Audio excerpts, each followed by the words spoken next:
விசை உரு பந்தினை போல் உள்ளம் வேண்டும்படி செல்லும் உடல் கேட்டேன்.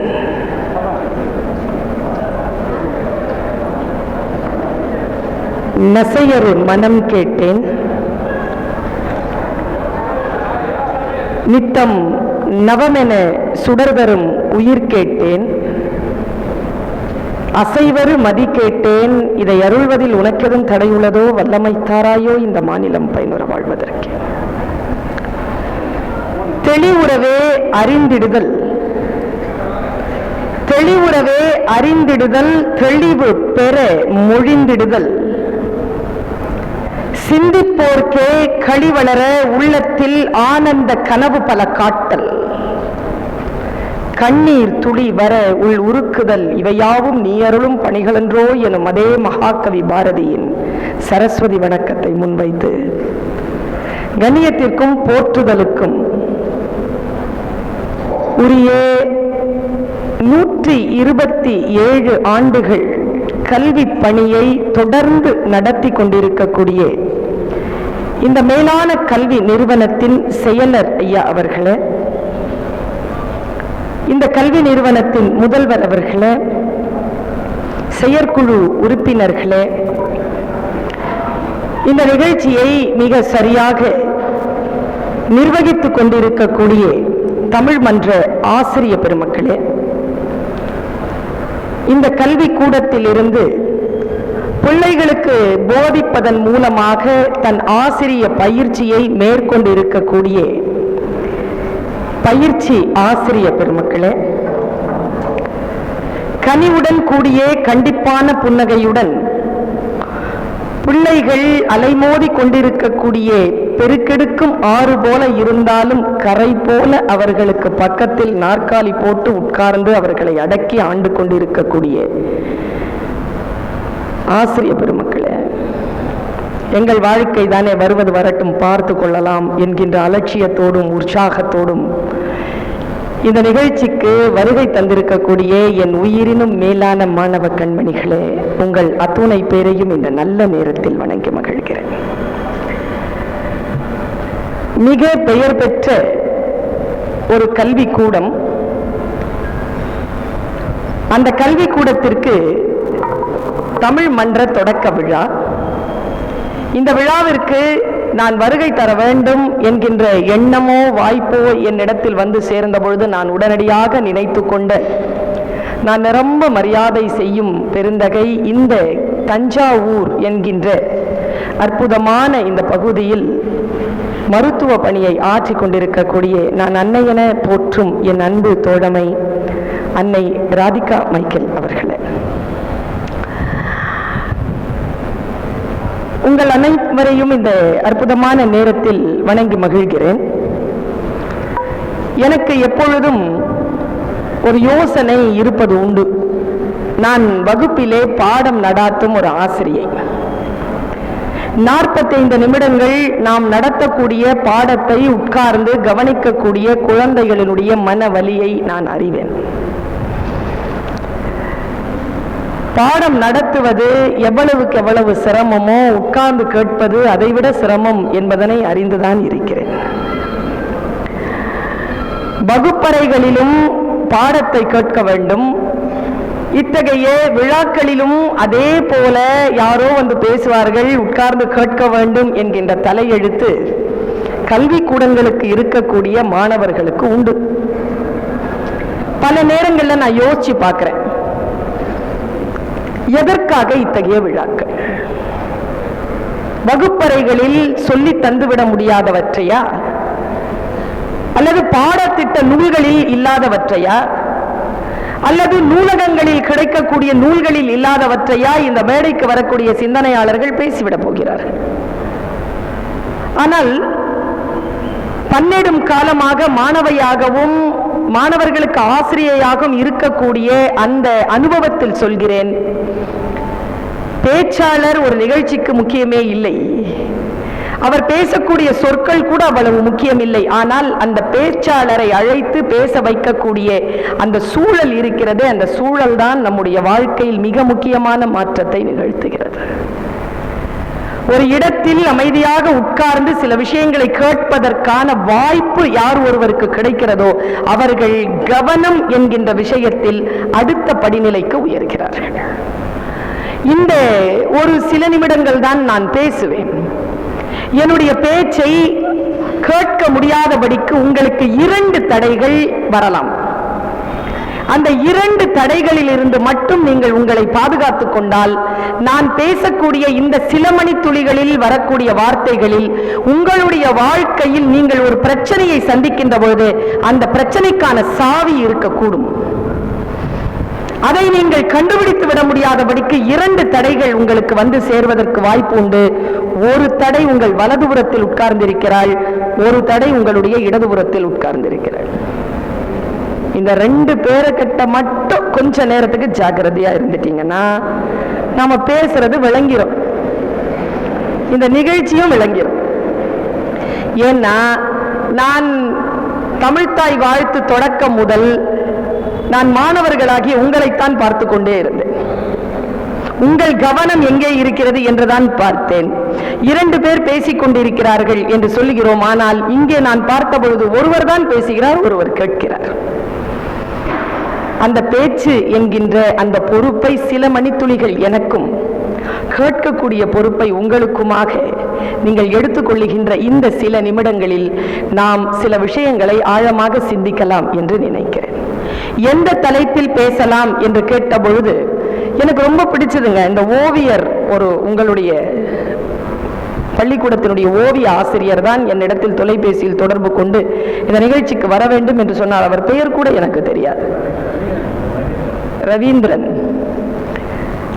அவர் மிக முக்கியமான ஒரு விஷயத்தை சொன்னார். எங்க குழந்தைக ரொம்ப ஆழமா கேட்கக்கூடிய குழந்தைகள். நீங்கள் பேசுவது அந்த குழந்தைகள்ல ஒரு 50 பேருக்கு புரிஞ்சா கூட 500 பேரை உட்கார வைப்போம் மேடம், 50 பேருக்கு புரிஞ்சா கூட போதும் அப்படின்னு சொன்னார். அப்போ சொல்லலை, இப்போ சொல்றேன். 50 பேரெல்லாம் பேராசைங்க. நான் அவ்வளவு தூரம் பயணப்பட்டு வந்திருப்பது 50 பேருக்கு என் சொற்கள் போய் சேர வேண்டும் என்பதல்ல. இந்த 500 பேரில் ஒரே ஒருத்திக்கோ அல்லது ஒரே ஒருவனுக்கோ என்னுடைய பேச்சு புரிந்தால் அதுவே என்னுடைய மிகப்பெரிய வெற்றியாக நான் கருதுவேன். அந்த ஒருவரைத்தான் நான் தேடிக்கொண்டிருக்கிறேன். இந்த மூங்கில் காட்டில் எந்த மூங்கில் அந்த புல்லாங்குழல் என்பதனை என்னுடைய பேச்சின் முடிவில் நீங்கள் கவனிக்கக்கூடிய அந்த கவனிப்பு முடிவு தரும். குழந்தைகளே, யாருடைய சொல்லிலே இருக்கக்கூடிய உதடுகளில் ஒளிந்து கொண்டிருக்கக்கூடிய வார்த்தைகள் நம்முடைய வாழ்க்கையை மாற்றும் என்று நமக்கு தெரியாது. அது எந்த புத்தகத்திற்குள் ஒளிந்து கொண்டிருக்கிறது என்று கூட நமக்கு தெரியாது. எவ்வளவு சீக்கிரமாக அந்த சொல் வந்து சேர்கிறதோ வாழ்க்கையில் அவ்வளவு சீக்கிரமாக மாற்றம் வரும். தொலைபேசியில் தொடர்பு கொண்ட ஓவிய ஆசிரியர் கேட்டார், உங்களுக்கு எந்த தலைப்பில் பேச விருப்பம்? எனக்கு எப்பவுமே இந்த தலைப்பில் நீங்கள் பேசுங்கள் என்று சொல்லுகின்றவர்களை விட உங்களுக்கு எந்த தலைப்பில் பேச விருப்பம் என்று சொல்லக்கூடியவர்கள் பிடிக்கும். அவரை எனக்கு பிடித்து போனதா படித்தான், எங்க இருக்கிறாருன்னு தெரியல. அவர் சொன்னார், எவ்வளவு நிமிஷம் வேணாலும் பேசுங்க மேடம்னு. பக்கத்தில் இருக்கிற செக்ரட்டரி சொன்னார், 4:30 மணிக்கு பசங்க போயிருவாங்க.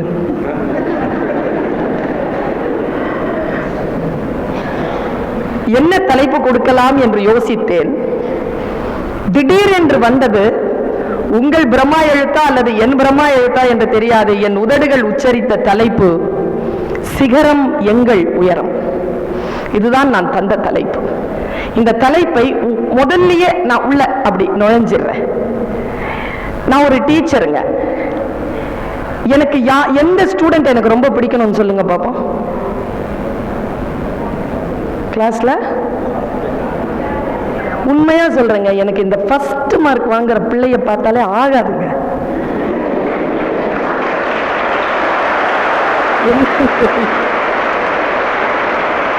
எவ்வளவு பாதிக்கப்பட்டிருந்தா இப்படி கைத்தட்டும் பிள்ளைங்க. இந்த கைத்தட்டல் உனக்கு ஏன் என்னை பிடிக்க மாட்டேன் என்கிறது என்கின்ற கேள்விதான் ஆசிரியர்களுக்காக இந்த குழந்தைகள் கைத்தட்டு மூலமாக கேட்கிறார்கள் என்று நான் நினைக்கிறேன். இந்த ஃபர்ஸ்ட் மார்க் வாங்குற பிள்ளைய ஏன் தெரியுமா எனக்கு ஆகாது, அவங்களுக்குன்னு ஒரு ஆட்டிடியூட் இருக்குங்க, ஒரு ஆட்டிடியூட் இருக்கு. என்ன ஆட்டிடியூட் தெரியுமா? தன்னுடைய இருப்பை வைத்துக்கொண்டு முன்னால் இருக்கின்றவர்களை அச்சுறுத்துவார்கள். எப்படி அச்சுறுத்துவாங்கன்னு சொல்றேன் பாருங்க. எக்ஸாமினேஷன் ஹால்குள்ள நுழையிற பேகோ இதுல நம்ம படிச்சுக்கிட்டே இருப்போம்ல, கடைசி நிமிஷத்துலயாவது இந்த கேள்வியாவது வந்துடாதான்னு சொல்லிட்டு கடைசி நிமிடம் வரைக்கும் அங்க படிப்போமே, அந்த மாதிரி படிச்சுட்டு இருக்கும் போது ஒண்ணு திம்மு திம்முன்னு உட்கார்ந்துட்டு இருக்கோம். அப்படி பார்க்கும் நம்மள, என்ன படிக்கிறேன்னு நாம மூடி வச்சுட்டு சரி போலாம் வா அப்படி. ஃபர்ஸ்ட் மார்க் வாங்குறது எனக்கு பயமா இருக்குப்பா. ஏன் நான் கேட்டிருக்கேன், ஏன் ஒண்ணுமே படிக்கலப்பா. யாரு ஃபர்ஸ்ட் மார்க் வாங்குறது சொல்லும், ஒண்ணுமே. அப்ப நான் யோசிச்சிருக்கேன், ஒண்ணுமே படிக்காததே ஃபர்ஸ்ட் மார்க் வாங்கும்போது ஒண்ணுமே படிக்கலையே, நம்ம அவளை விட மேல வாங்குவோமோ அப்படிலாம் நினைச்சுக்கிட்டு நான் போயிருக்கேன். பல குழந்தைகள் முன்னால் இருக்கின்றவர்களை அச்சுறுத்துகிறார்கள். இந்த ஃபர்ஸ்ட் மார்க் வாங்குற குழந்தைகளை பார்த்து நீங்க அச்சப்படக்கூடாது என்று சொல்வதற்காகத்தான் இந்த தலைப்பை நான் கொடுத்தேன். இந்த முதல் மார்க் வாங்குற பிள்ளைகளை பார்த்து முதல்ல பயப்படாது, முதல்ல மார்க்கை பார்த்து பயப்படாதீங்க. மார்க்கை ஜெயிக்கிறது எப்படின்னு சொல்லித்தரேன். எப்படி ஜெயிக்கிறது ரொம்ப சுலபம் குழந்தைகளை. எப்ப தெரியுமா தோக்குறோம்? எப்பொழுது அடுத்தவர்கள் போல் நம்மால் வர முடியவில்லையே, அடுத்தவரை போல் நம்மால் சிந்திக்க முடியவில்லையே, அடுத்தவரை போல். இந்த டீச்சர் சில பேர் இருப்பாங்க, அவங்க என்ன தெரியுமா பண்ணுவாங்க, நம்ம சுமாரா வாங்கி போவோம் மார்க்கு, நம்மளை கூப்பிடுவாங்க, இங்க வா கூப்பிட்டு கிட்ட வச்சுக்கிட்டு அந்த ஃபர்ஸ்ட் மார்க் வாங்கின அந்த பேப்பர் இருக்குல்ல அதை காட்டுவாங்க. இத பார், இதுக்கு பேர் தான் பேப்பர், இதுக்கு பேர் தான் மார்க்.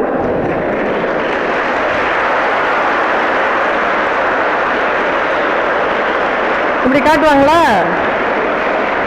நீ ஒன்னும் செய்யாத, இன்னைக்கு நான் உனக்கு சூப்பரா நான் சொல்லி தரேன். +2ல இதோ இந்த வினாடியில் நான் பேசுகின்ற இந்த பேச்சை உன் ஆன்மாவில் எழுதி வைத்துக் கொண்டால் நான் சூளுரைக்கிறேன், வரும் காலத்தில் மாநிலத்தில் முதல் மதிப்பெண் பெறக்கூடிய குழந்தை என் வார்த்தைகளை ஆழமாக நம்புகின்ற குழந்தையாக இருக்கும்.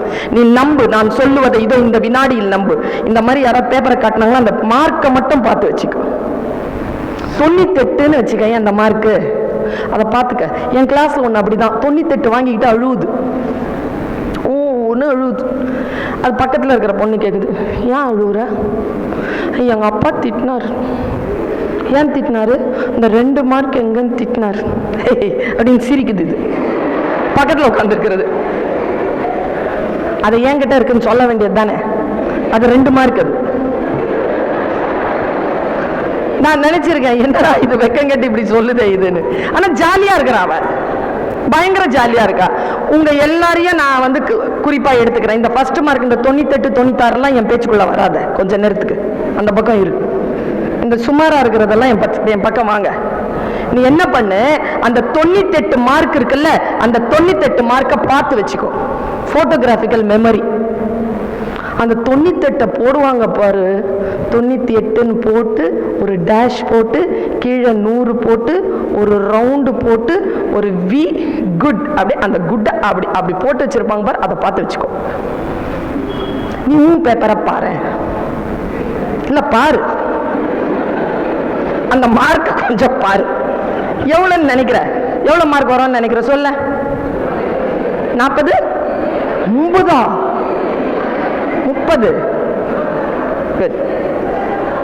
I like that boy. 30 அப்படின்னா நீ ஒன்னும் செய்யாத, அந்த 30 பார்த்துக்க. எவ்வளவு அவமானப்படுத்தினாலும் நீ அவமானப்படவே படாத. ஏன் தெரியுமா?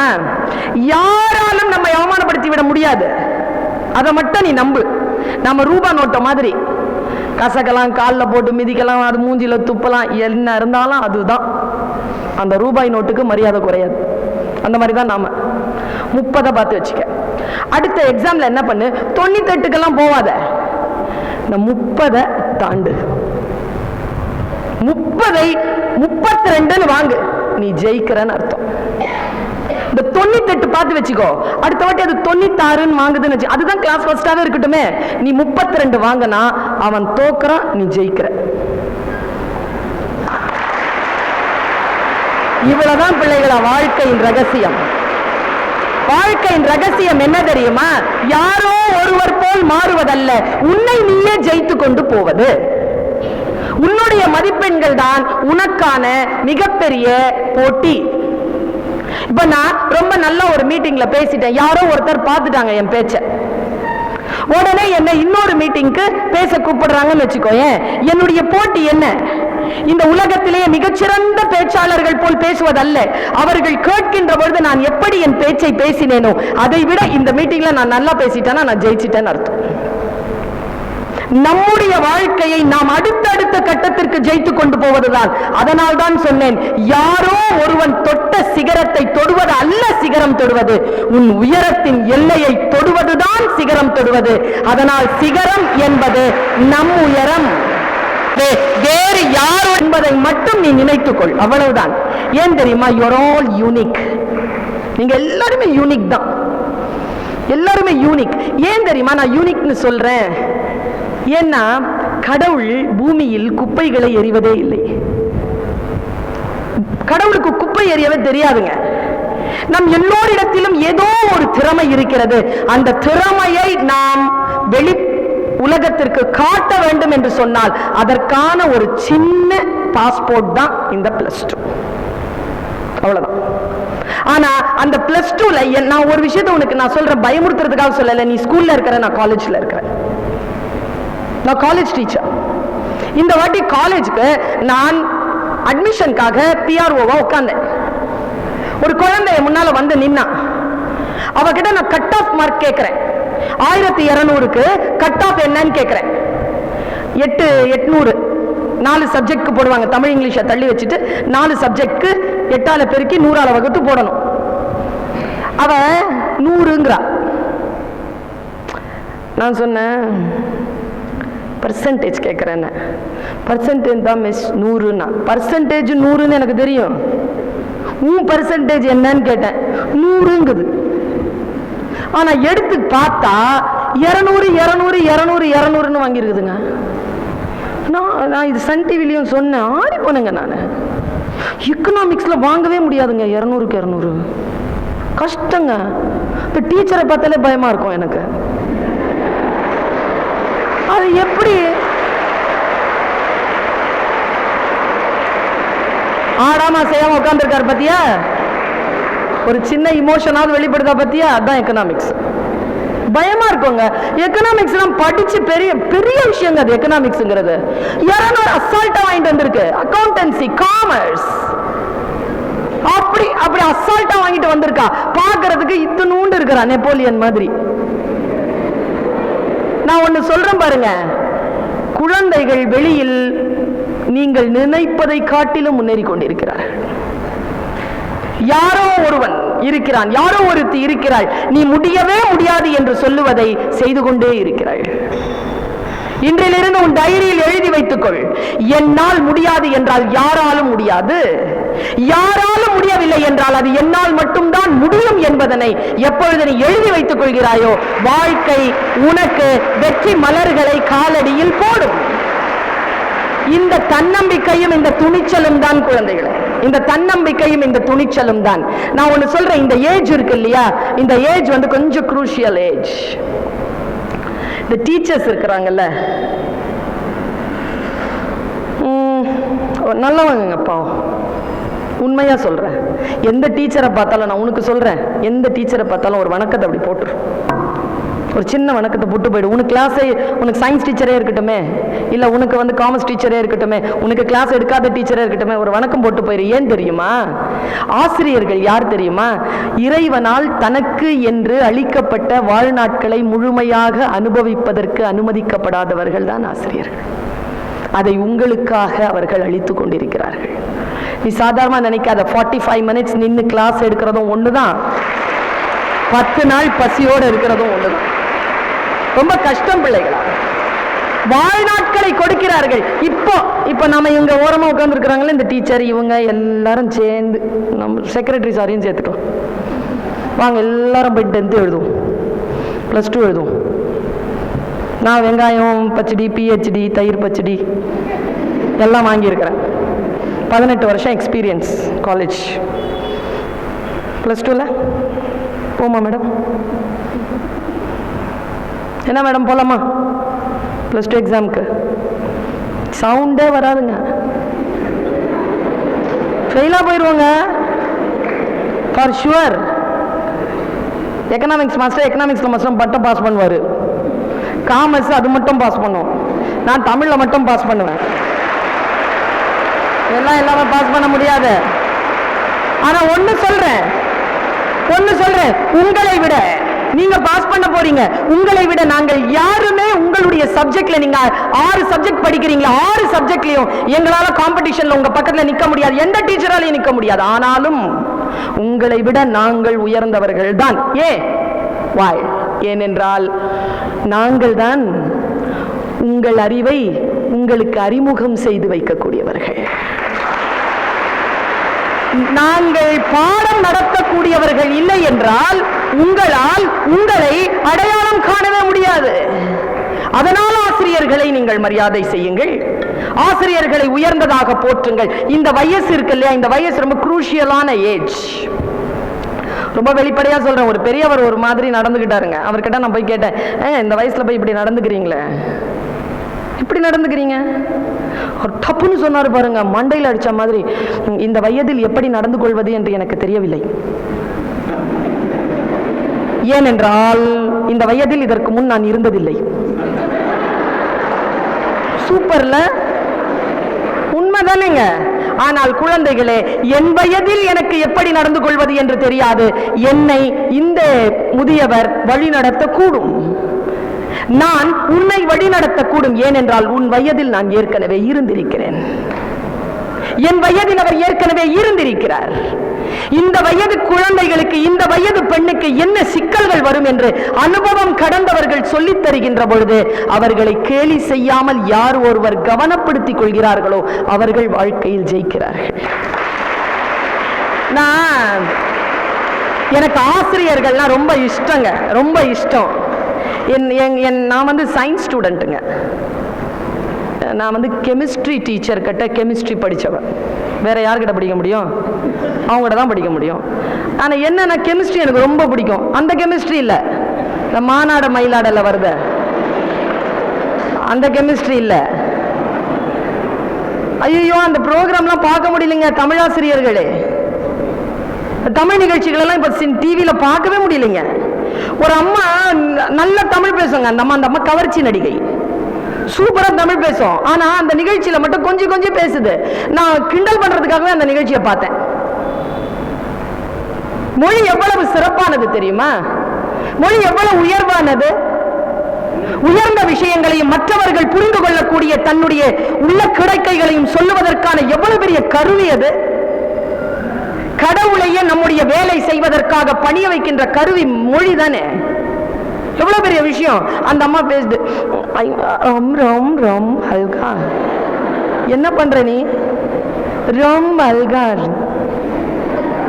உன் கெமிஸ்ட்ரி, அவன் கெமிஸ்ட்ரி சூப்பர். கெமிஸ்ட்ரி டிபார்ட்மெண்ட்ல இருக்கிறவங்களாம் எப்படிதான் சைலண்டா இருக்காங்கன்னு தெரியல. சூப்பரா ஆடுறீங்க, சூப்பரா ஆடுறீங்க. உங்க அளவுக்கு என்னால ஆட முடியாது. நான் யோசிச்சு பார்த்தேன், இவன் அளவுக்கு எதுக்கு இது ஆடுது? அதாவது உங்க அளவுக்கு என்னால் ஆட முடியலன்னு சொல்ல வருதாமா. குழந்தைகளை தெளிவாக பேசுங்கள். எந்த மொழி தெரியுமோ அந்த மொழியில் முழுமையாக பேசுங்கள். எனக்கு மொத்தம் 5 மொழி தெரியும். 5 மொழியிலும் முழுமையாக சரளமாக என்னால் பேச முடியும். ஏன் என்றால் ஒரு மொழியை பேசுகின்ற பொழுது இன்னொரு மொழியை நான் கலப்பதில்லை. எந்த ஒரு புத்தகத்தை கொடுத்தாலும் அந்த புத்தகத்தில் இருக்கக்கூடிய விஷயங்களை புரிந்து கொள்வதற்கான ஆற்றல் அப்பொழுதுதான் வந்து சேரும். இந்த வயது இருக்குல்ல, இது ரொம்ப குரூஷியலான ஏஜ். ஒரு 4-5 நாட்களுக்கு முன்னால் ஒரு மிக ஆழமாக ஒரு கவிதை நிகழ்ச்சியை கேட்டுக்கொண்டிருக்கிறேன். அந்த கவிதை நிகழ்ச்சியில் கபீரினுடைய கவிதையை ஒருவர் பாடம் நடத்தி கொண்டிருக்கிறார். கபீருடைய கவிதையை பாடம் நடத்தி கொண்டிருக்கிறார். கவிதை முக்கியம் இல்லை, கவிதை சொல்லுகின்ற பொருள் உன் வயதிற்கு முக்கியம் என்பதனால் சொல்கிறேன். உன் வயதிற்கு மட்டுமல்ல, எல்லா வயதினருக்கும் அது பொருத்தமானது என்பதனால் சொல்லுகிறேன். அவர் சொல்றார், மரங்களிலேயே உயர்ந்த மரம் சந்தன மரம். மரங்களிலேயே உயர்ந்த மரம் சந்தன மரம். என்ன காரணம் என்றால், அது தன்னுடைய கடைசி பிசிறு வரைக்கும் தன் குணத்தில் மாறுவதில்லை. எவ்வளவு பெரிய கட்டையை நீங்க தேய்ச்சினாலும் அதே சந்தனம் தான், கடைசியா ஒரு பிசிற தேய்ச்சி முடிச்சாலும் அதே சந்தனம் தான். தன்னுடைய குணத்தில் அது மாற்றம் காண்பதில்லை. சரி, அப்படித்தானே எல்லோரும்? அப்படி இருக்கின்றவர்கள் எல்லாம் உயர்ந்தவர்கள் தானே? என்ன இல்லை, அப்படி இருக்கின்றவர்கள் உயர்ந்தவர்கள் இல்லை. பல நேரங்களில் தன் இயல்புகள் மாறக்கூடும், சந்தனம் மட்டும் மாறவே மாறாது. அதனால் அது உயர்ந்தது. அதுக்கு ஒரு விளக்கம் சொல்றாருங்க கபீர். குழந்தைகளை கவனப்படுத்திக் கொள்ளுங்கள். ஏன் சந்தன மரம் உயர்ந்தது என்றால், நான் இப்படி சொல்றேன், பிரார்த்தனை பண்ணிட்டு சொல்றேன், எத்தனை பேருக்கு புரியுதுன்னு தெரியல. ஏனென்றால் வயது சில மொழிகளை புரிவதற்கான காலத்தை அனுமதிப்பதில்லை. ஒரு வயது கடந்ததற்கு பிறகுதான் நமக்கு சொற்கள் புரிய தொடங்குகின்றன. ஒரு சிறிய காட்சி போதுமானதாக இருக்கிறது நம்முடைய கவனத்தை சிதைப்பதற்கு. ஏன், என்ன காரணத்திற்காக சந்தனம் உயர்ந்த மரம் என்றால், பாய்ஸ் அண்ட் கேர்ள்ஸ் ரெண்டு பேருக்கும் சொல்றேன், உயர்ந்த விஷயம் எது இருந்தாலும், அது அழகாகட்டும், அறிவாகட்டும், ஆரோக்கியமாகட்டும், பணமாகட்டும், அன்பாகட்டும், எந்த உயர்ந்த விஷயமாக இருந்தாலும் அது தீமைகளால் வசீகரிக்கப்படும். புரிஞ்சுதா? உன்னிடத்தில் எந்த நன்மை இருந்தாலும் அந்த நன்மை முதலில் தீமையால் தான் வசீகரிக்கப்படும். தீமையால் வசீகரிக்கப்படுகின்ற பொழுது நீ உன்னுடைய நன்மைகளை இழக்கக்கூடிய சூழ்நிலையில் இருக்கிறாய். நல்லா படிச்சுட்டு இருந்திருப்ப, 8ஆம் கிளாஸ் வரைக்கும் என் பிள்ளை நல்லா தாங்க படிச்சது, இந்த 9ஆம் கிளாஸ் வந்ததுல இருந்து என்ன நடந்ததுன்னே தெரியல என்று சொல்லுகின்ற பெற்றோர்களை எனக்கு தெரியும். 10th வரைக்கும் நல்லா இருந்தாங்க, இந்த +1ல எப்போ போனானோ அன்னிலிருந்தே இந்த பிள்ளையினுடைய படிப்புல கவனம் போயிடுச்சுங்க. என்ன காரணம் என்று யோசித்தால் உங்களுக்கே அந்த காரணம் தெரியும். தீமைகளால் வசீகரிக்கப்படுகிறீர்கள். அவ்வளவு சீக்கிரமாக உங்களுடைய கவனத்தை திருப்புவதற்கு எத்தனையோ விஷயங்கள் வந்து சேர்ந்துச்சு. நமக்கு என்னங்க இருந்தது? கவனத்தை செதறதுக்கு ஒரு சித்திரஹாரு, ஒரு ஒளியும் தாய் நிலம் தந்த வரம் தாவரம் வயலும் வாழும்.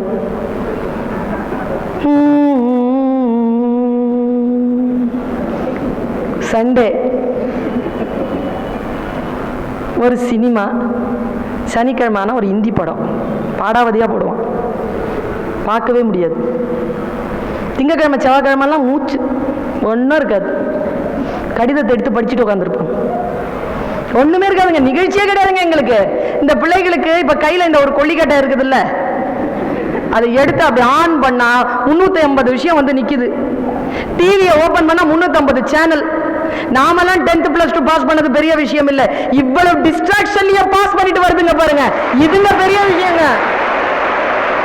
நம்மளை விட பெரிய பிள்ளைங்க, பெரிய ஆளுங்க அவங்க. நமக்கு ஒண்ணும் கிடையாது, ஒன்னும் இல்லாம முன்னேறினதெல்லாம் பெரிய விஷயம் இல்லை. எல்லா டிஸ்ட்ராக்ஷனும் இருந்து வருதுங்களே, இந்த பக்கம் திரும்பினா அந்த பக்கம் திரும்பினான்னு. கொஞ்சம் நினைச்சு பாருங்க குழந்தைகளை. ஏன் தெரியுமா? சந்தன மரம் உயர்ந்ததாக இருக்கு. கபீர் ஒரு விஷயத்தை சொல்லி முடிக்கிறான், உங்க ஆன்மாவில் எழுதி வைத்துக் கொள்ளுங்கள் குழந்தைகளே. அவன் சொல்லுகிறான், சந்தனத்தின் வாசனையால் கவரப்படுவது மனிதர்கள் மட்டுமல்ல, விஷப்பாம்புகளும் அதனால் வசீகரிக்கப்படும். விஷப்பாம்புகள் அந்த வாசனையால் வசீகரிக்கப்பட்டு கிளைகளை பின்னி பிணைந்து கிடக்குமா. சந்தன மரத்துல தான் நாகப்பாம்பு வசிக்கும். ஆனாலும் ஏன் சந்தன மரம் உயர்ந்ததாக இருக்கிறது என்றால், தன்னை நாடி வருகின்ற அந்த தீமையினால் ஒருபோதும் சந்தன மரம் பாதிப்படைவதில்லை. அதனால் சந்தன மரம் உயர்ந்ததாக கருதப்படுகிறது. குழந்தைகளே, உங்களை தேடி தீமை வரட்டும், ஆனால் அந்த தீமையால் நீங்கள் பாதிக்கப்படாமல் இருக்கிறீர்களா என்பதில் தான் உங்கள் வல்லமை இருக்கிறது. தீமையை வராதே என்று என்னால் சொல்ல முடியவில்லை. சூழல் சரியாக இல்லை, தீமைகளால் சூழ்ந்திருக்கிறோம். தீமை வரும். தீமைகளால் நாம் பாதிப்படையாமல் இருக்க வேண்டும் என்றால் யோசிச்சு பார்த்திருக்கேங்க. சாதாரணமான ஆத்மா தானே மோகன்தாஸ் கரம்சந்த் காந்தி. எப்படிங்க மகாத்மா ஆனாரு? ஒன்னும் கிடையாது. அவங்க அம்மா புத்திலி பாய் சத்தியம் கேட்கிறாங்க, மதுவை தீண்ட மாட்டேன், மாதுவை தீண்ட மாட்டேன், பெண்களை தீண்ட மாட்டேன், மாமிசத்தை தீண்ட மாட்டேன், சத்தியம் பண்ணுப்பா. லண்டன் போறதுக்கு முன்னால இந்த சின்ன பையன், உன் வயசு பையன், 17-18 வயசு, சத்தியம் பண்ற, பண்ண மாட்டேம்மா, உன் மேல சத்தியம். நினைச்சு பாக்குறேங்க, போர்பந்தர்ல சத்தியம் வாங்கும் போது அந்த 3 மேட்டரும் குஜராத்ல கிடைக்காதுங்க. கிடைச்சாலும் கண்காணிக்கிறதுக்கு ஆட்கள் இருக்காங்க. லண்டன் போனார்ல, அங்க 3 விஷயங்களும் ஃப்ரீயா கிடைக்கும். கண்காணிக்கிறதுக்கு ஆள் கிடையாது. கண்காணிப்பதற்கு ஆள் இல்லை என்றாலும் கூட, ஃப்ரீயா பட்ட தீமைகள் கிடைத்தாலும் கூட, என் தாய்க்கு நான் செய்த சத்தியத்திற்காக அதை நான் தீண்டாமல் இருப்பேன் என்று சொன்னதனால் தான் சாதாரணமான ஆத்மா மகாத்மா ஆனார். வேற எதுவுமே காரணம் கிடையாது. இது மட்டும்தான். நான் காந்தியடிகளை அப்படித்தான் பார்க்கிறேன். சூழ்நிலைகளால் பாதிக்கப்படாமல் இருப்பவர்கள் யார்? சூழ்நிலைகளால் கெடாமல் இருக்கக்கூடியவர்கள் யார்? என்கிட்ட எத்தனையோ பெற்றோர்கள் வந்து கேட்கிறேன், என் புள்ள நல்ல புள்ள தாங்க, அந்த 4 பேரோட சேர்ந்து தான் நாசமா போயிடுச்சு. நானும் 18 வருஷமா அந்த 4 பேரை தேடிட்டு இருக்கேன். சொல்றவங்க எல்லாம் இதே வார்த்தையை தான் சொல்லிட்டு போகுது. இந்த ஒரு படத்துல காட்டுவோம், உன்னால நான் கேட்டேன், என்னால நீ கேட்டேன். நான் ஒரு மந்திரத்தை சொல்லி தந்துட்டு போறேன் குழந்தைகளை. உன்னை விட வறுமையில் வாழ்ந்தவள் நான். வறுமையின் ருசி எனக்கு தெரியும், பசி எனக்கு தெரியும். பசி என்றால் மதியம் பசிக்கிறது அந்த பசி அல்ல, இதோ இப்பொழுது உனக்கு பசித்துக் கொண்டு இருக்கிறது அந்த பசி அல்ல. வீட்டுக்கு போனாலும் சோறு கிடைக்காது, இரவுக்கும் இரவு உணவு கிடையாது, அடுத்த நாள் மதியம் சத்துணவில் மட்டும்தான் சோறு கிடைக்கும் என்கின்ற பசி. அந்த பசி தெரியும் எனக்கு. அதனால் சொல்லுகிறேன், பசி வந்தாலும் ஒரே ஒரு விஷயங்க, வாழ்க்கையில் உன் உயரத்தை நீ தொட வேண்டும் என்றால் என் குழந்தைகளே ஒன்று மட்டும் நினைவில் கொள். பட்டுக்கோட்டை எழுதினான், வறுமை நிலைக்கு பயந்து விடாதே, வறுமை நிலைக்கு பயந்து விடாதே, திறமை இருக்கு மறந்து விடாதே. உன் திறமையால், உன் கல்வி என்கின்ற மிகப்பெரிய ஆற்றலால் நீ எண்ணாத அத்தனை எண்ணங்களையும் எண்ணக்கூடும். உன் எண்ணங்களில் இருக்கக்கூடிய அத்தனை கனவுகளையும் நீ அடையக்கூடும். அந்த உயர்ந்த எண்ணங்களால் விகர்சித்தல் எவ்வளவு பெரிய விஷயம். ஒருத்தன் தோத்துக்கிட்டே இருந்தான், ஒரு ஆலோசகரிடத்தில் வந்து கேட்டான், நான் தோற்றுக்கொண்டே இருக்கிறேன், என்ன செய்யறது? அவர் சொன்னாரு, உன் ஃப்ரெண்ட்ஸை சொல்லுப்பான்னார். ஐயா, என் ஃப்ரெண்ட்ஸ்லாம் நல்லவங்க தான். நல்லவங்கன்னா அவங்க என்ன மாதிரிங்க? என்ன மாதிரியே சிந்திப்பாங்க, ஒத்த சிந்தனையாளர்கள் தான் நாங்கள் நண்பர்களா இருக்கோம். அப்போதான் அந்த ஆலோசகர் சொன்னார், ஒத்த சிந்தனையாளர்களுடன் உட்காராதே, சரியான சிந்தனையாளர்களுடன் உட்கார். நன்மை செய்கின்றவர்கள் யார் என்று பார்.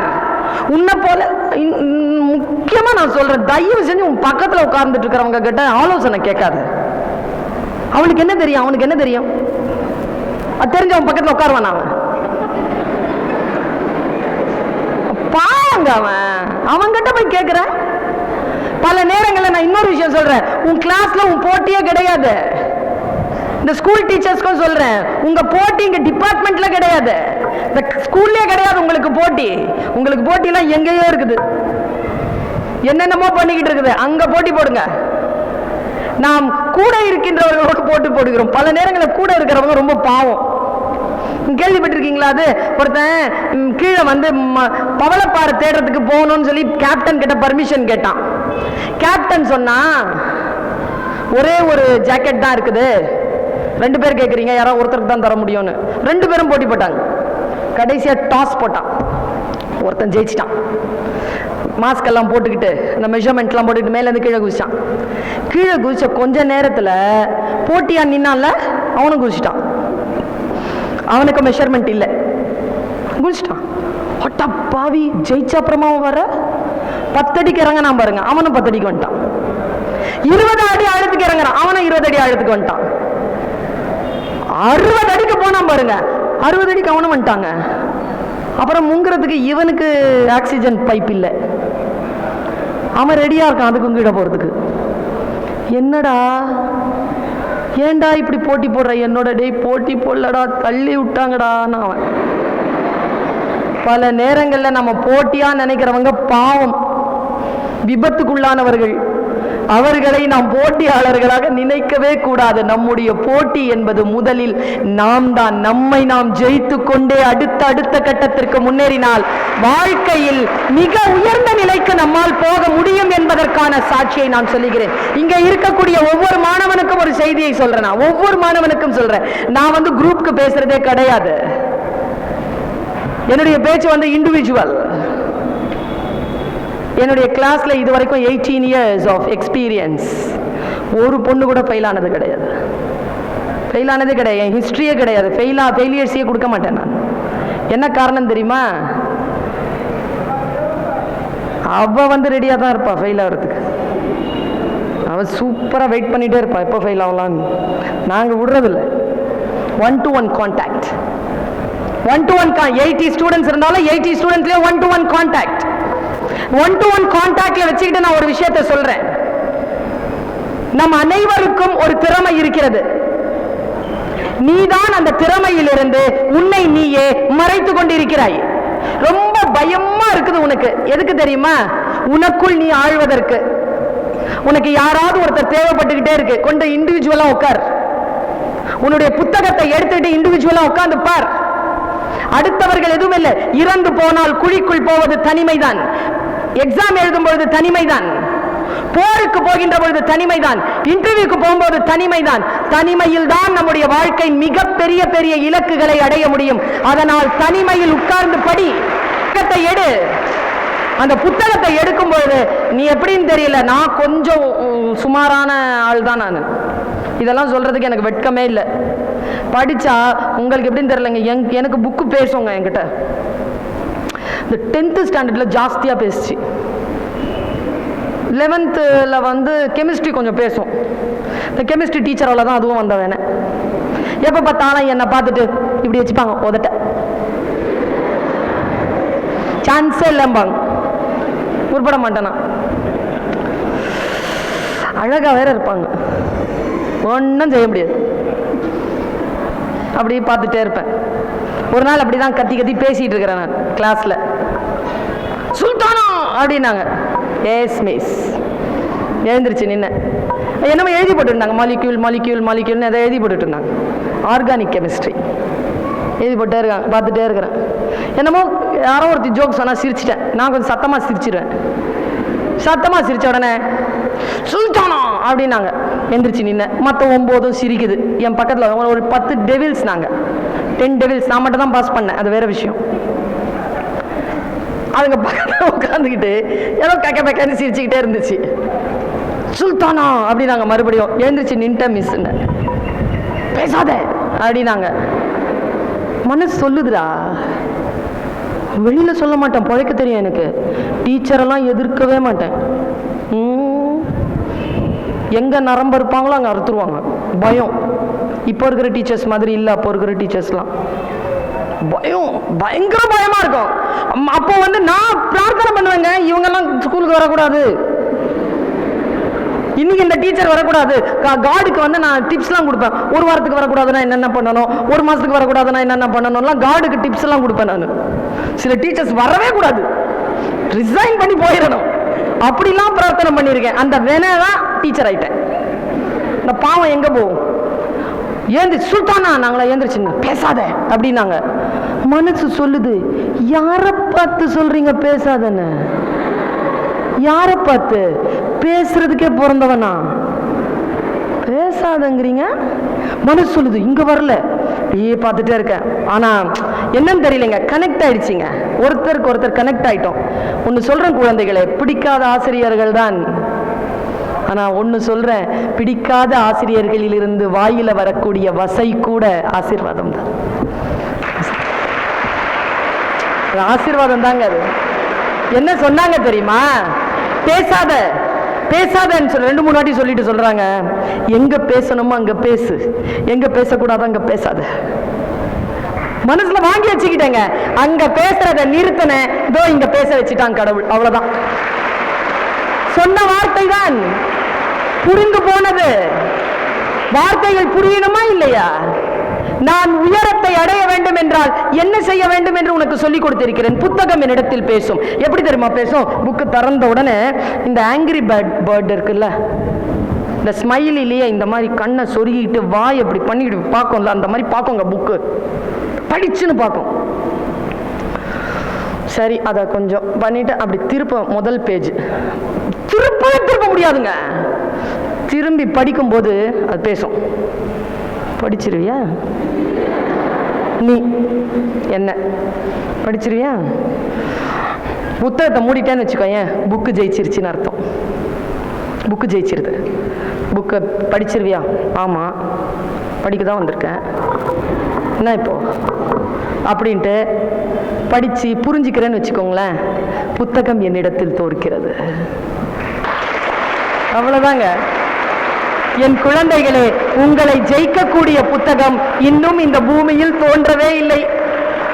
புத்தகங்கள் நம்மை ஜெயிக்க வாய்ப்பே கிடையாது. புத்தகங்களை ஜெயிக்க பிறந்தவர்கள் நாம். புத்தகங்கள் கையில் வருகின்ற பொழுது அதை படித்து புரிந்து கொண்டால் அதை ஜெயித்ததாக அர்த்தம். அவ்வளவுதான். ஒன்னு சொல்றேன், நான் எல்லா பள்ளிக்கூடங்களிலும் சொல்லுவது, இங்க ஃப்ரெஷ்ஷா இருக்கிறீங்க அதனால சொல்றேன். நிமிர்ந்து உட்காரு எல்லாரும். எப்பா எவ்வளவு கூன் போட்டு உட்கார்ந்துருக்கேன்னு இப்ப புரியுதா? நிமிர்ந்து உட்காந்துட்டியா? நான் எது பேசுறேன் உனக்கு புரியுதா? புரியுதா? நான் இப்ப பேசுறேன், அது புரியுதான்னு பாரு. வாழ்க்கை முழுவதும் புரிஞ்சிருச்சா? புரிஞ்சுதா? முட்டாளாக இருப்பதை விட புரிஞ்சுதா? ஒரு முறை முட்டாள் என்று பெயர் வாங்குவது புத்திசாலித்தனம். புரிஞ்சுதா இல்லையா? புரியல தானே? புரியலன்னா புரியலன்னு சொல்லு. Very good. இப்ப பாரு, நான் யாரு? ஸ்பீக்கர் இல்லையா? அந்த ஸ்பீக்கர் இல்ல, இந்த ஸ்பீக்கர். ஓகேவா? ஸ்பீக்கர். ஓகே, இது என்னது? உனக்கு தெரியுது, எனக்கு தெரியல. உனக்கு தெரியுது, எனக்கு தெரியல. இந்த ஸ்கூலுக்கு இவங்கெல்லாம் பேசுறதுக்கு கூப்பிட்டுருக்காங்க. என்ன இவங்க பெரிய ப்ரொஃபஸரு, இவங்க உலகமெல்லாம் போய் பேசுகிற பேச்சாளர். நீ யூடியூப்ல போட்டு பாரு, பர்வீன் சுல்தானான்னு போட்டு பாரு. Australia, America, Switzerland, Canada, Hong Kong, USA, Malaysia, Singapore, seashells பேசின 30 நாடுகளுக்கு மேலே பேசின பேச்சு வரும். உலகமெல்லாம் போகிறேன் பேசுறதுக்கு. இவ்வளோ பேச போற எனக்கு என்னன்னு தெரியாது. இவ்வளோ தூரம் வந்துட்டேன். வந்த உடனே எவ்வளோ அன்பா பேசியிருந்தாங்க. ரோஸ் சட்டை, அவங்க பேர் என்ன சார்? சிவகுமார். சிவகுமார் சார், என்ன சப்ஜெக்ட் எடுக்கிறீங்க? தமிழ். இந்த சார்கிட்ட நான் சொன்னேன், சார் எனக்கு இந்த மைக்னா என்னன்னு தெரில சார் அப்படின்னாரு. அவ்வளோ தூரம் மரியாதையா பேசிட்டு வந்தார். அப்படின்னாரு. தெரியாதா அப்படின்னாரு. என்னமோ வைக்கிறாங்க சார், அது வச்சாதான் சார் பேச்சு வருது. தெரியல சார். இருங்க மேடம், இருங்க அப்படின்னு உங்க பிசிக்ஸ் டீச்சரை கூப்பிட்டு வந்தார். உங்க பிசிக்ஸ் டீச்சர் கிட்ட சிக்கனா என்ன ஆகும் தெரியும்ல, எப்படி பாடம் நடத்துவாருன்னு தெரியும்ல. நேரா வந்தாருங்க, உங்க பிசிக்ஸ் டீச்சர் வந்தாரு. உடனே சிவகுமார் சார் போட்டு கொடுத்தாரு. இந்த பாருங்க, ஒரு பெரிய பேச்சாளர்னு கூட்டிட்டு வந்திருக்கிறோம், மைக்னா என்னன்னு தெரியாதான். மேடம், மைக்னா என்னன்னு தெரியாது? தெரியாது. அடிமுட்டாள் பெண்ணு, மைக் தெரியாது? எலக்ட்ரான், புரோட்டான் எல்லாத்தையும் எடுத்து மைக்னா என்னன்னு தெரிஞ்சு போச்சு. இப்போ பாரு, இப்போ சொல்றேன், புரியுதான்னு பாரு. வாழ்க்கை முழுவதும் மைக் என்றால் என்ன என்று தெரியாமல் முட்டாளாக இருப்பதை விட ஒரு முறை முட்டாள் என்று பெயர் வாங்கி கொண்டு மைக் என்றால் என்ன என்று தெரிந்து கொள்வது புத்திசாலித்தனம். இவ்வளவுதான். பல நேரங்களில் நாம் ஏன் தோற்கிறோம் என்றால், நம்ம இவங்க ஏதாவது சொல்லிடுவாங்களோ, அவங்க ஏதாவது சொல்லிடுவாங்களோ, 10th வரைக்கும் படிச்சுட்டேன், இவ்வளோ பெருசா வளர்ந்துட்டேன், இது தெரியாது தெரியாது சொல்லிக் கொடு. பிரியா கிண்டல் பண்ணல, சொல்லிக் கொடு. ஸ்டாஃப் ரூம்க்கு வா, வரேன், சொல்லிக் கொடு. உன்னை ஃபெயிலாக்கு சொல்லிக் கொடு. அவ்வளவுதான். எவ்வளவுதான் அவமானப்படுத்தினாலும் இதை தெரிந்தே தீர்வது என்று யார் ஒருவர் கங்கணம் கட்டிக்கொள்கிறோரோ, குழந்தைகளை நீங்கள் ஜெயிக்க பிறந்திருக்கிறீர்கள், உங்களை யாராலும் தோற்கடிக்க முடியாது என்பதனை மட்டும் மனதில் எடுத்துக்கொள்ளுங்கள். தேடி போங்க, தாகத்தோடு போங்க. வீரியம் உள்ள விதை அன்னார்ந்து மழையை பார்ப்பது போல் அப்படி பாருங்க. கிளாஸ்ல எந்த பாடத்தை நடத்த போகி சில நேரங்கள்ல குஷியா இருக்கும் தெரியுமா? கிளாஸ் டைம்ல, டே டைம்லயே பயங்கர குஷியா இருக்கிற ஒரு டைம் சொல்லு. ஏய் பிடி டீச்சர்,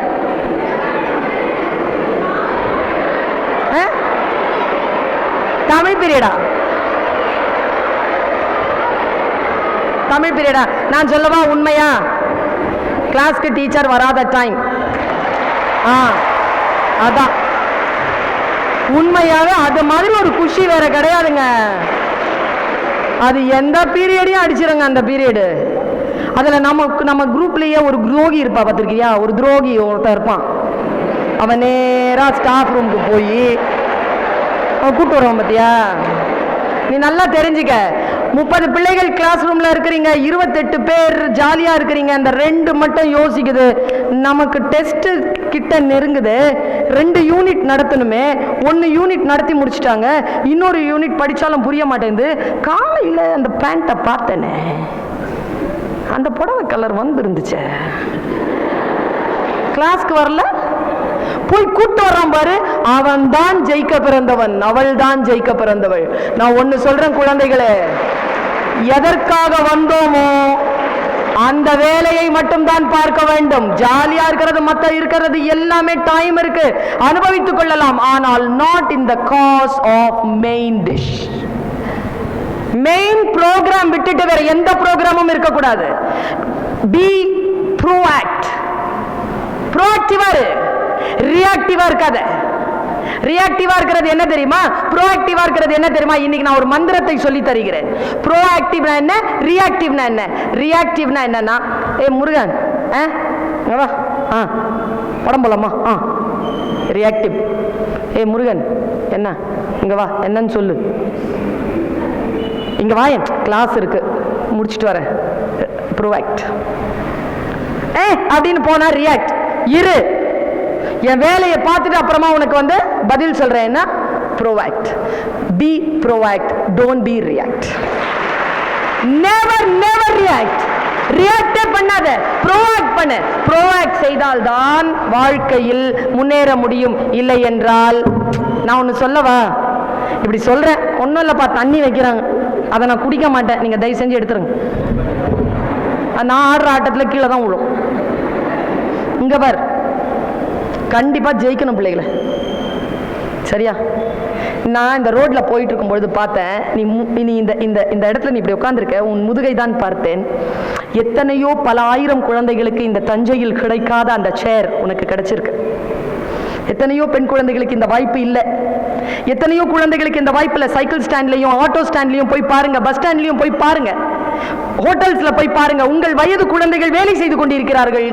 கடவுளோ அல்லது இயற்கையோ, வாழ்க்கையோ உங்களுக்கு ஒரு வாய்ப்பை தந்திருக்கு. இதோ இந்த சேர்ல உட்கார்ந்திருக்கீங்க, அவ்வளவுதான். அதை எப்படி பயன்படுத்துறதுன்னு பாரு. நிச்சயமா சொல்றேன், நீ என்ன வேணாலும் நினைச்சுக்க, ஜெயிச்சுத்தான் ஆகணும், ஜெயிக்கணும், ஜெயிச்சுத்தான் ஆகணும். பக்கத்துல இருக்கிறவன இல்ல, உன்ன எக்ஸாம ஜெயிச்சுதான் ஆகணும். நான் நேத்து உசேன் போல்ட்னு ஒரு ஆள் இருக்கிறார்ல, ரன்னர், 9.58 அவருடைய world record. Second time, first time அவர் வந்து வேர்ல்ட் ரெக்கார்ட் பண்றதுக்கு முன்னால ஃபவுல் பண்ணி வெளியேற்றிடுறாங்க 2011. 2012 வராங்க அந்த மனுஷன், ஜமைக்கா. நான் யூடியூப்ல போட்டு போட்டு பார்க்கிறேன், வராங்க, ஸ்லோ மிஷன் பண்ணி பார்க்கறேங்க. ஸ்போர்ட்ஸ் ரொம்ப பெரிய விஷயம் குழந்தைகளை. I don't know, உங்களுக்கு 7 ஏக்கர் கிரவுண்ட் இருக்கு. You are so blessed. I don't know how many girls and boys are making use out of it. I don't know. I'm an athletic. நான் athletic. நான் நல்லா ஓடுவேன், இப்போ விட்டாலும் ஓடிடுவேன், ரொம்ப ஃபாஸ்டா ரன் பண்ணுவேன். 532 பிரைசஸ்ல 180 பிரைஸ் தான் வந்து பேச்சு போட்டிக்கு வாங்கினது, மீதி எல்லாம் ஸ்போர்ட்ஸ்ல வாங்கினது. நான் மட்டும் தான் வந்து கிரவுண்டையும் லைப்ரரியையும் ரெண்டுத்தையும் யூஸ் பண்ணுவேன். இந்த லைப்ரரிக்கு யூஸ் போற பிள்ளைங்க கிரவுண்டுக்கு போவாது, கிரவுண்டுக்கு போறது லைப்ரரிக்கு வராது. ரெண்டுத்தையும் யூஸ் பண்ணுவேன் நான். உசேன் போல்ட்ட பாக்குறேன். உசேன் போல்ட் என்ன தெரியுமா பண்றாரு? ஓடிட்டே இருக்கிறாருங்க. ஓடுனா நீ யாரை பாப்ப? யாரை விட கூடுதலா நீ ஓடணும்னு பாப்ப? கூட இருக்கிற ஆளு தானே. அவன் யாரையும் பார்க்கலங்க. அவன் பார்வை நீங்க இன்னைக்கு போய் போட்டு பாருங்க. அவன் ஓடும்பொழுது அவன் பார்வை எங்க போகுதுன்னா, அவன் பார்வை போர்ட்ல போகுதுங்க. ஏன்னா போர்ட்ல தான் வந்து டைமிங் போயிட்டு இருக்கு. அவனுக்கு அந்த ரெக்கார்டை உடைக்கிறது தான் முக்கியமே தவிர கூட இருக்கிறவங்களை ஜெயிக்கிறதுல அவன் கருத்தே செலுத்துறீங்க. அதுதான் குழந்தைகளை வின்னிங் ஸ்ட்ராட்டஜி. வின்னிங் ஸ்ட்ராட்டஜிங்கிறது என்ன தெரியுமா?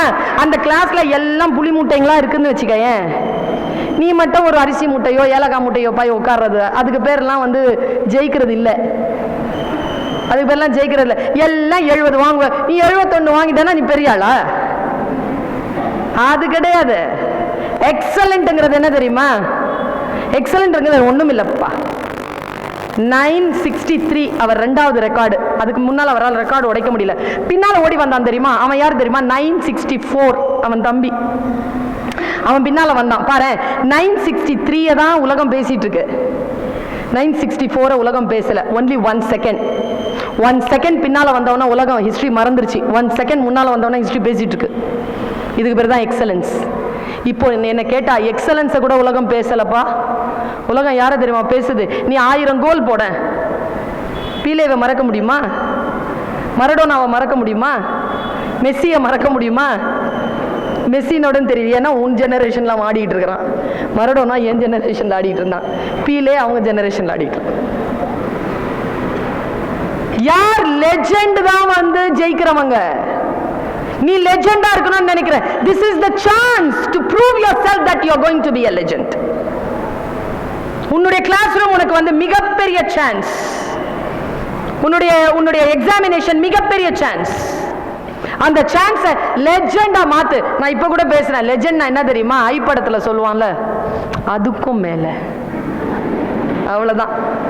எது நீ வந்தாலும் நீ அதுக்கும் மேல, அதுக்கும் மேல நீ ப்ரூவ் பண்ணு. உன்கிட்ட எனர்ஜி இருக்கு.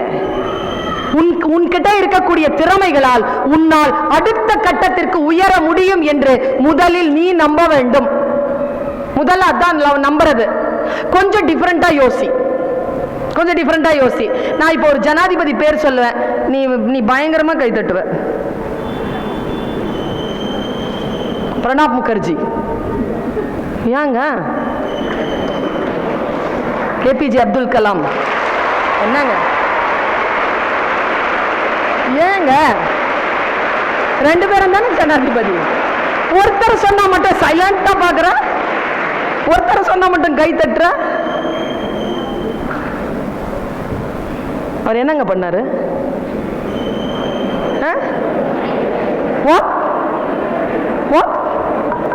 ட்ரீம் பண்ண சொன்னார். அதனால அவர் பிடிக்குமா? நானும் தான் சொல்றேன். அவர் முன்னாலே சொல்லிட்டார், அதனால அவருக்கு. அப்படிலாம் இல்லைங்க. Why Kalam is a historical man? Why? நீங்க வந்து அவரை பற்றிய புகழ் எல்லோருக்கும் பரவுகிற புகழ் வந்துங்க நெருப்பு மாதிரிங்க, காட்டுத்தீ மாதிரி பரவிடும். பிரபலமா இருக்கிறதுக்கு முயற்சி பண்ணாதீங்க. உங்ககிட்ட நான் ஒரு வேர்டை கேட்டுட்டு போறேன். இன்னைக்கு ஒரு வாக்கு கேட்டுட்டு போறேன். பிரபலமா இருக்கின்றவர்களுக்கு பின்னால் போகாதீர்கள், புகழ் பெற்றவர்களுக்கு பின்னால் போங்க. புகழ்ங்கிறது எது தெரியுமா? இவரை போல் நானும் வாழ்ந்து விட வேண்டும் என்று நினைப்பது புகழ். பிரபலம் என்பது எல்லோருக்கும் தெரிந்திருப்பது. இன்னைக்கு ஒருத்தன் ஒரு 7 பேரை 9 பேரை கொலை பண்ணிட்டான்னா நாளைக்கு காலையில் நம்ம எல்லாருக்கும் தெரிஞ்சு போயிடும். அது பிரபலம். புகழ் என்பது இவரை போல் வாழ்ந்து விட மாட்டோமா? கலாம் எனக்கு ரொம்ப பிடிச்சதுக்கான ஒரே காரணம் சொல்லவா? கலாம் சொல்றாருங்க, அவருடைய என்கிட்ட அந்த வாட்ஸ்அப் இருக்கு, அந்த அந்த அந்த குறிப்பு இருக்கு. எனக்கு தெரிஞ்சு இந்த குழந்தைகளுக்கு போட்டு தரக்கூடிய கிளிப்பிங்ஸ் நிறைய இருக்குங்க. அசம்பிளிலெல்லாம் சில ஹிஸ்டாரிக்கல் கிளிப்பிங்ஸ் போட்டு காட்டுங்க.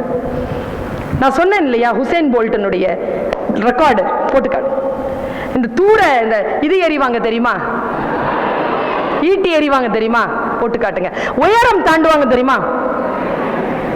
இந்த உயரம் தாண்டுற மாதிரி ஒரு என்ன கேம்ங்க அது. உயரம் தாண்டுற பையனை பாரு, நீ அப்படியே வருவான், ஜாலியாக தான் வருவான், உட்காருவான். அவன் கான்சென்ட்ரேஷன் பண்ணி நிற்கும் போது அவனுடைய ப்ரிப்பரேஷனை பாரு. நீ உன்னுடைய ஸ்டடிக்கு அப்ளை பண்ணி பாரு. அதை உன்னுடைய எக்ஸாமினேஷனுக்கு நீ எப்படி ப்ரிப்பேர் ஆகணுங்கிறத அவன் உயரம் தாண்டதில்ல எப்படி ப்ரிப்பேர் ஆகிறாங்கிறதுல அப்ளை பண்ணலாம். நீ how he prepare himself. அப்படி வந்து நிப்பாங்க, இப்படி இப்படி இப்படி ரெண்டு காலை அப்படி ஜாக் பண்ணி கரெக்டாக பண்ணி கையை ஊதி போய் அந்த மண்ணை அந்த தடவி அந்த பவுடரை தடவி அந்த பெரிய அந்த கொம்பை வந்து அதை ஆயுதமாக மாற்றுவான் பாருங்க அவன். டேய் அப்பா, இது என் கையில் இங்கே வச்சு கொடுத்தேன்னா அது விளையாட்டு பொருளுங்க. எனக்கு நான் அதோட விளையாடிட்டு இருப்பேன். இங்கே வந்துருச்சுன்னா அது ஆயுதம். நான் வெறும் என் பையில இருந்துச்சுன்னா பேனா வந்து வெறும் பேனா தான். நான் என் டேபிளில் வந்து அப்படி உக்காந்துட்டேன்னா அது ஆயுதம். இல்லை என் குழந்தையோடு பேசி விளையாடிட்டு இருந்தேன்னா இந்த நாக்கு வெறும் நாக்கு தான். மேடைக்கோ காலேஜ்க்கோ கிளாஸ்க்கோ வந்து நின்றுட்டேன்னா அது ஆயுதம். ஒரு விஷயம் எப்படி ஆயுதமா மாறுதுன்றதை நீ ஸ்போர்ட்ஸ்ல தெரிஞ்சுக்கலாம். அவன் வந்து நிக்கிறாங்க, அப்படி நின்றுட்டு அவன் பார்க்கறாங்க. நீ ஒன்றும் செய்யாத, பிசிக்ஸ் டீச்சர் கிட்ட சொல்லி அவன் இப்படி பார்க்கறான்ல, அவன் பார்வையை கிராஃப் போட சொல்லு. முன்னால வந்து அவன் தாண்டறதுக்கான எல்லை இருக்கும். அவன் அந்த எல்லையை பார்க்கறானா, அவனுடைய பார்வை அந்த எல்லைக்கு மேல போதான்னு மட்டும் பாரு. அந்த எல்லை வந்து 40 மார்க் வாங்கினா பாஸ், தாண்டனா பாஸுங்க அவன், அவ்வளவுதான். அதுல யார் பாஸ் பண்றாங்களோ அவங்களுக்கு மெடல். அவன் பாஸ் பண்ண மாட்டாங்க ரெக்கார்ட் பண்றவன்லாம். நீ பாரு, அவனுடைய எல்லை எது தெரியுமா? அந்த அந்த கோட்டுக்கு மேல இடமே ஸ்பேஸ்ல போடுவாங்க. அவன் ஒரு கோடு ஸ்பேஸ்ல போடுவான், ஒரு கோடு. அவன் தான் லெஜெண்ட். நீ சொல்ற எல்லையை தாண்ட மாட்டான், அதுக்கு மேல அவன் ஒரு எல்லையை வச்சு தாண்டுவான் பாரு, அதுதான். அப்படி தாண்டி போவாங்க அவன். நான் வியந்து பார்த்திருக்கேன். மனிதர்கள் ஜெயிப்பதற்கான சூழ்நிலைகள் எப்படியெல்லாம் அவர்கள் காலடிக்கு வருகிறது, அவர்கள் எப்படியெல்லாம் அதை பயன்படுத்துகிறார்கள். யோசிச்சு பார்த்தா ஒரு பேருண்மை தெரியுது குழந்தைகளே, ஒரு பேருண்மை தெரிகிறது. நான் உனக்கு மிகப்பெரிய ஒரு உண்மையை நான் சொல்லிட்டு போறேன். ஒரு 4-5 நாட்களுக்கு முன்னால என்னால பாஸ் பண்ணவே முடியாது, கூட ஒரு 2-3 பேர் இருந்தா நமக்கு நல்லா இருக்கும் அப்படின்னு சொல்லிட்டு அவங்களையும் ஃபெயில் ஆக்குறதுக்கு முயற்சி பண்ற ஏதாவது மனம் படைத்தவர்கள் இருந்தால் அவர்களுக்கானது என் பேச்சு. ஒன்று சொல்றேன்ப்பா, இந்த ஆடியன்ஸ் எப்படிப்பட்ட ஆடியன்ஸ்னு எனக்கு தெரியாது. நான் இன்னைக்கு தான் உங்களை சந்திக்கிறேன். குழந்தைகள்லயே மொத்தம் 3 வகையா டீச்சர்ஸ்க்கு சொல்றேன். 3 வகை. ஒன்று புத்திசாலி, நல்லா மார்க் வாங்க, அடி வாங்காது. ஒன்று 2வது கேட்டகிரி என்ன மாதிரி திறமைசாலி, ஆடும் பாடும் பரிசு வாங்கும், பாஸ் பண்ணிடும், அடி வாங்காது. 3வது கேட்டகிரி ஒன்று இருக்கு. கிளாஸ்ல 5 தான் புத்திசாலி, 5 திறமைசாலி. மீதி இருக்கக்கூடிய 229 30 பேர் இருக்கிறீங்கல்ல, அவங்க யார் தெரியுமா? அவங்க தான் இந்த புத்திசாலிகளையும் இந்த திறமைசாலிகளையும் நிர்வகிக்க போகிற நிர்வாகிகள். அந்த கேட்டகரியில நீ இருந்தன்னா கொஞ்சம் உன் மேலேயே முதல்ல நம்பிக்கை வை. நானும் வாழ்க்கையில உருப்படத்தான் பிறந்திருக்கிறேன், என்னால் இது முடியும், இதை நான் தாண்டினால், இதை நான் சரி செய்து விட்டால் அடுத்த கட்டத்திற்கு என்னால் வாழ்க்கையை கொண்டு செலுத்த முடியும். நிஜமா சொல்றேன் குழந்தைகளே, பரிசு பெறுகின்ற மாணவர்களுக்கு பரிசு கொடுப்பதற்காக என்னை அழைப்பார்கள். அவர்களுக்காக நான் போவதே இல்லை. நான் அவர்களுக்கு பரிசு கொடுக்கின்ற பொழுது அந்த முகத்தில் தெரிகின்ற அந்த மின்னலை ஒரு குழந்தை இப்படி பார்த்து கொண்டிருக்கும். அந்த குழந்தைக்காகத்தான் போறதே. அந்த கண்கள் இருக்குல்ல, நான் ஒன்று சொல்றேன், யார் எங்க ஜெயிச்சாலும் வந்தாலும் அப்படி பார்த்து வச்சுக்கோ. ஏங்க உன்ன மாதிரி தானே அவனும், உன்ன மாதிரி தானே அவளும், அவன் பண்றான், உனக்கு என்ன தடை? எங்க நம்ம பின்னால போறோம்? The only person will help you in this world is you. அவ்வளவுதான். உனக்கு நீதான் உதவி செய்ய முடியும். அடுத்தவர்களுடைய உதவி எல்லாம் அவ்வளவு சிறப்பாக வராது. ஏன்னா என்னுடைய நேரம் அப்படி கடந்து போய்கிட்டு இருக்குது. ஒரு 3 நிமிஷத்துல முடிக்கிறேன். இதை சொல்லணும்னு தோணுது, இந்த விஷயத்தை சொல்லிட்டு முடிக்கிறேன். ஒரு 3 நாளைக்கு முன்னாலே எனக்கு ஒரு வாட்ஸ்அப் செய்தி வந்தது. யூஆர் ஆல் யூனிக்னு சொல்றதுக்காக மந்திர சொல் இப்போ கொடுத்துட்டு போறேன். ஆசீர்வாதம் இருந்தால் பெற்றுக்கொள், இல்லை என்றால் கிண்டல் செய்து மருந்து விடு. அது உன் போக்கு, எனக்கும் அதற்கும் தொடர்பில்லை. நான் பிரார்த்தனை செய்து கொண்டுதான் நுழைந்தேன். பார்வோன் ஸ்வாலோ என்கின்ற ஒரு பறவை, பேர் ஞாபகம் வச்சுக்கோ. பார்வோன் ஸ்வாலோ என்கின்ற ஒரு பறவை கலிபோர்னியாவிலிருந்து அர்ஜென்டினாவுக்கு பறந்து வருது. 8300 கிலோமீட்டர் பறந்து வருது. பறந்து வந்து அர்ஜென்டினால ஹால்ட், குஞ்சு பொரிக்குது, முட்டை போட்டு குஞ்சு பொரிக்குது. குஞ்சுகளோடு பிப்ரவரி மாசத்துல, மார்ச் மாசம் எண்டுல அத்தனை பேரும் பறந்து மறுபடியும் கலிபோர்னியாவுக்கு போறாங்க.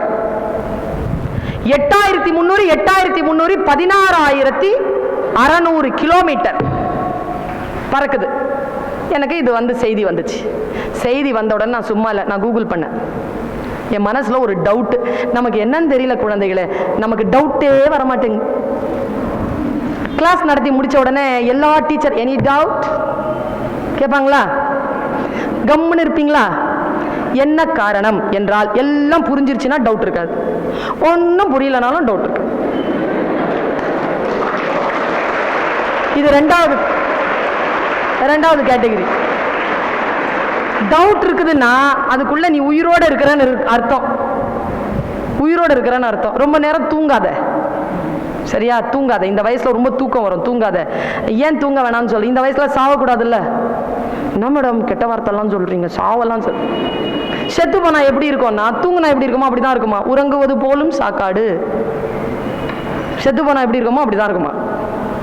தூங்கக்கூடாது. இந்த வயசுல தூங்கவே கூடாது. பாரு, அந்த பார்வோன் ஸ்வாலோ அவ்வளவு தூரம் பறக்குது. நடுவுல எது என்னை சிந்திக்க வைத்ததுன்னா, அது போற வழி வந்து காட்டு வழி கிடையாது, கடல் வழி.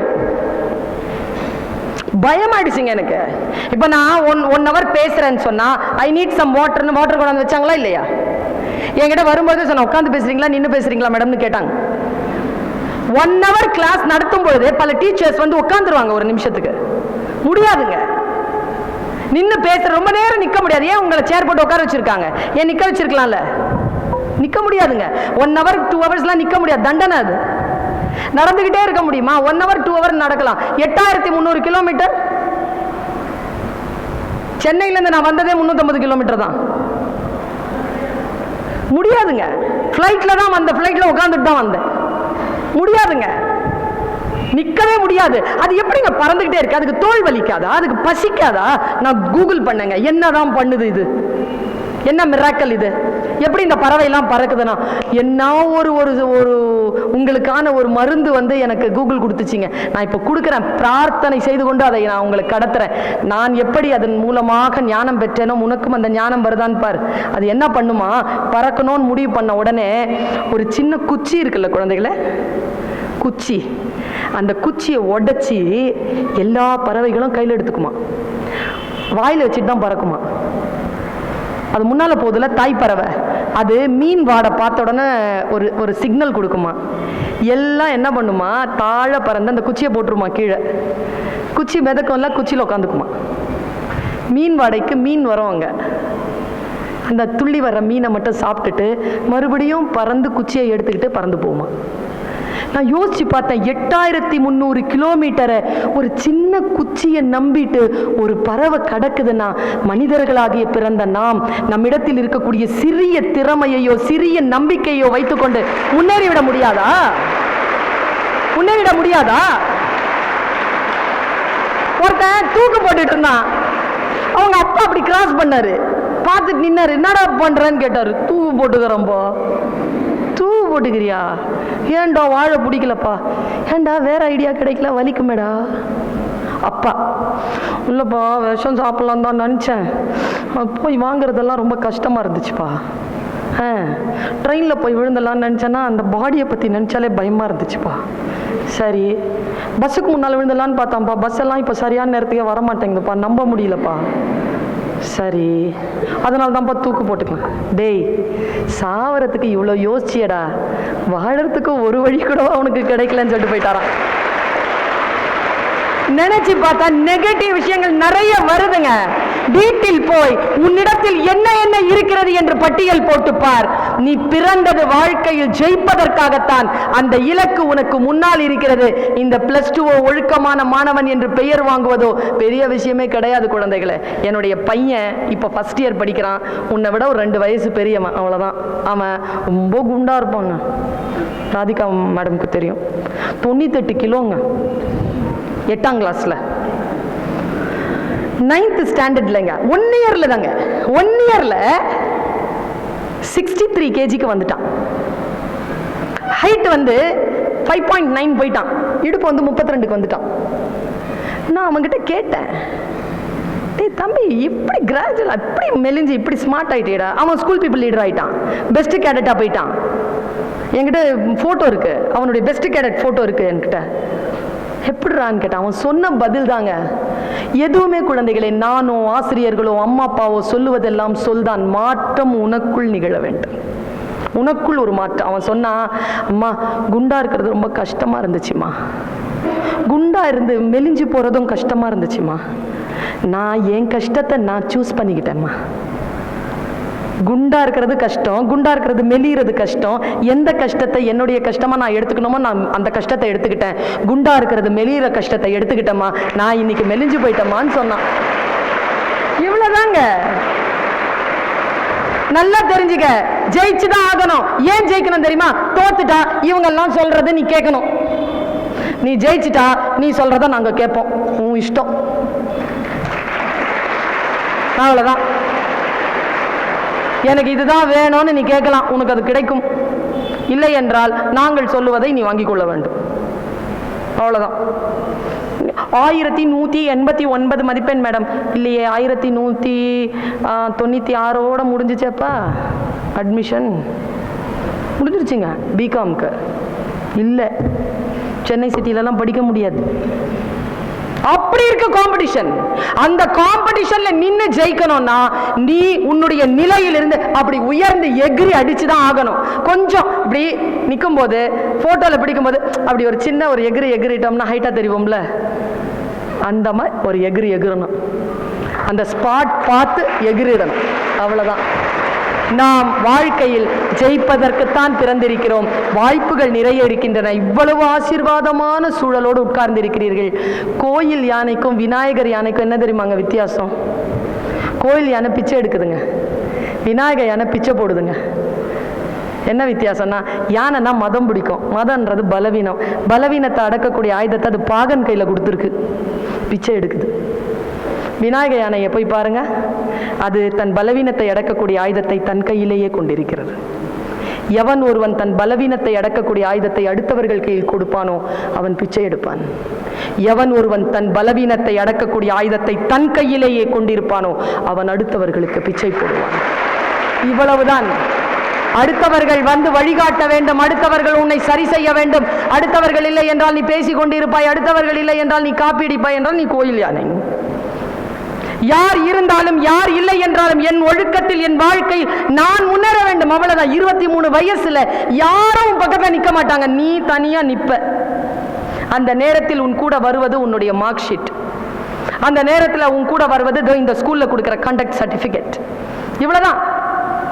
இந்த விஷயங்களை ஈல்டு பண்றதுக்கான, அறுவடை பண்றதுக்கான நேரத்தை பயன்படுத்திக்கொள். உன் டைரியில் இன்று இரவு போய் எழுதி வைத்துக்கொள். 17 வயது முதல் 25 வயது வரை ஒருவன் ஒருத்தி எதை செய்வானோ வாழ்க்கை முழுவதும் அதைத்தான் செய்வார்கள். You decide. புத்தன் சொல்லுவதை போல், நான் புத்தன் என்றால் நான் புத்தன், நான் நாய்தான் என்றால் நான் நாய்தான். நீ யார் என்பதனை நீ முடிவு செய். உனக்கு ஜெயிக்க வேண்டும் என்ற ஆசை இருந்தால், நீ சுயமரியாதையோடு இருக்க வேண்டும் என்ற ஆசை இருந்தால், வாழ்க்கையில் வரக்கூடிய தடைகளை தடக்கல்லாக மாற்று. யாரோ ஒருவர் பேசினார்கள், செதுக்கினா பாறைக்கு வலிக்கும், வலியை தாங்கும் பாறை சிலையாகிறது. வலிக்கிறதே என்று பட்டு தெரிக்கிற கல் படிக்கல்லாகிறது. நீ என்ன செய்?